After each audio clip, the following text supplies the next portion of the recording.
Does it hurt? He's ready. Raven, this is pointless. Sensory stimulation at the level required force me out is staying. Leave me alone! The nuclear power plants that were destroyed by the bombs have begun to melt down. My drones detected the first of them 4 months ago. There are more than a dozen at-risk plants around the world. 7 currently burning. Global radiation levels are already rising. Well, the tutorial will never be quite as cool as the intro. So clearly I'm getting onto my A.L.I.E look. Yes, I've already done a A.L.I.E look that got about 82 views, which is pretty good, but as of late I have been more interested in doing the, reenacting the acting, in case that wasn't obvious. So clearly I'm starting off with some foundation to start my base off with, duh.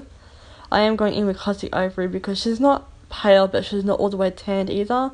She does have somewhat of an olive complexion, but not entirely Italian or European type olive skin tone.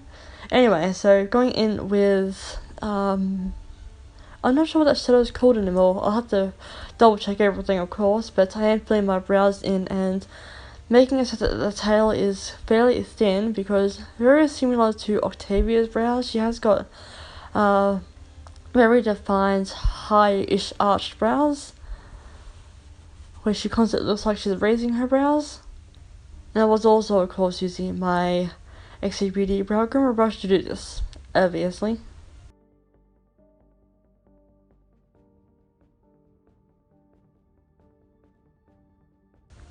So now I'm going in with Toasted from the Berries and Cream palettes, and on one of my ABH brushes I am using the fatter end, which is the more of a blending side. And I'm just chucking this colour right directly into the crease and blending it out as I go along at the same time. Now taking something to do with berries, I will be double checking the colour shades in the palette by the time I get into post when I'm done with the voiceover. So just using the same size brush and then just adding that onto my outer V but not lower half of my eye. Now I am taking the black shade from the same palette, using my eyeliner brush from XA Beauty. Sorry, throat's getting croaky.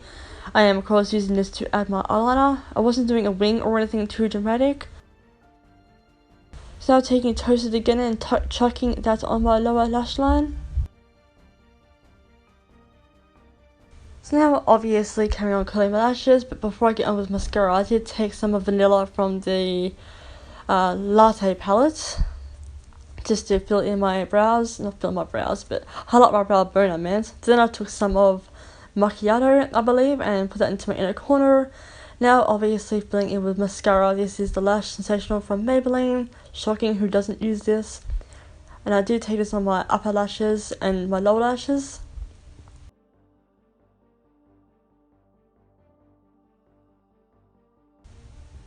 So now going back in with Toasted, I'm using this to contour because it does have great undertones.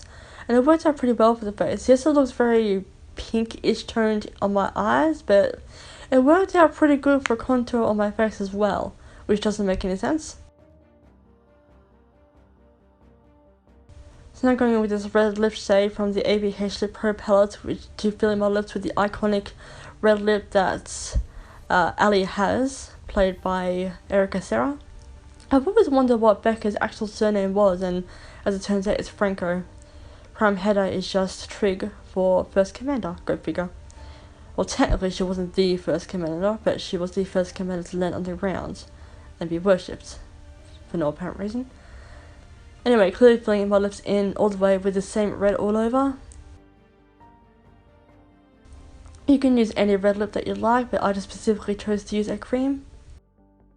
So now tossing my hair back and forth when I have loosened it from the hair tie. So it's giving a brief brush through, so there's no tangles in it, even though it's only going to be pinning the majority of it back and leaving some kicked out, but still. So sectioning off the front from about ear point and forward, and pushing the rest back.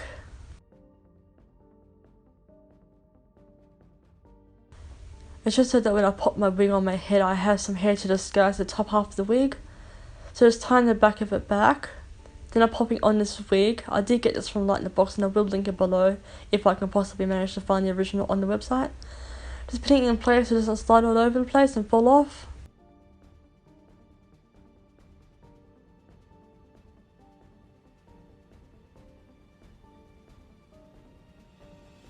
So now I'm gradually smoothing the front of my hair up and back. I'm definitely once again giving myself Cruella de Vil vibes. So spraying down with a L'Oreal Root Touch-Up Spray is specifically meant for those who just wanted to temporarily disguise greys at the roots. For those who can't accept the fact that they're going to be grey at the top.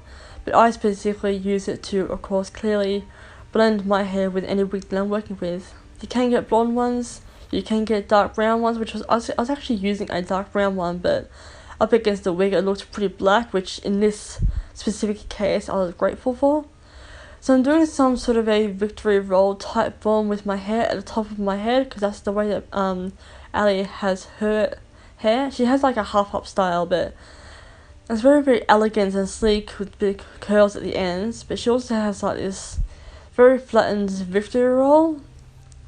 So now I am just straightening over my wig to specifically just heat it up. I wasn't looking to straighten it technically. Just heat the wig up. Yes, my wig is heat resistant free, I'm trying to say. So straightening it over and then curling it around my fingers, or wrapping it around my fingers, just so that the heat can of course reset the shape of the hair, resetting the follicles.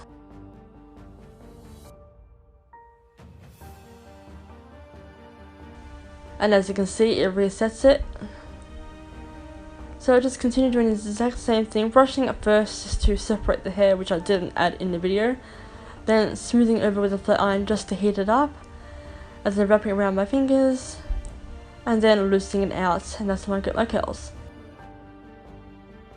So as you clearly noticed the whole time I was wearing this shirt, I didn't have the black lines that cup the shoulder parts going to the armpit, the black lines that she has in detail on her dress. So yes, I am wearing a t-shirt on top of a dress that I borrowed from my mum's closet. I technically did once upon a time have the perfect dress on my mum's part, but she must have donated it at some point, so clearly I am using a pen to do the detail work.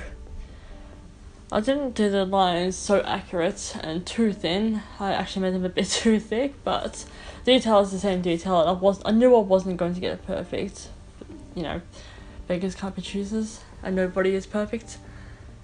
Just following the details to the very best that I can on the reference picture I have. Her hair is covering from the other side, but I thought I would just add it in anyway, just in case my wig hair shifted around and suddenly there's no lines there. It just doesn't make sense. So I also put it on the other side, as you can clearly see me doing here now. I am getting started on the other side, which is where the hair will be sitting, etc.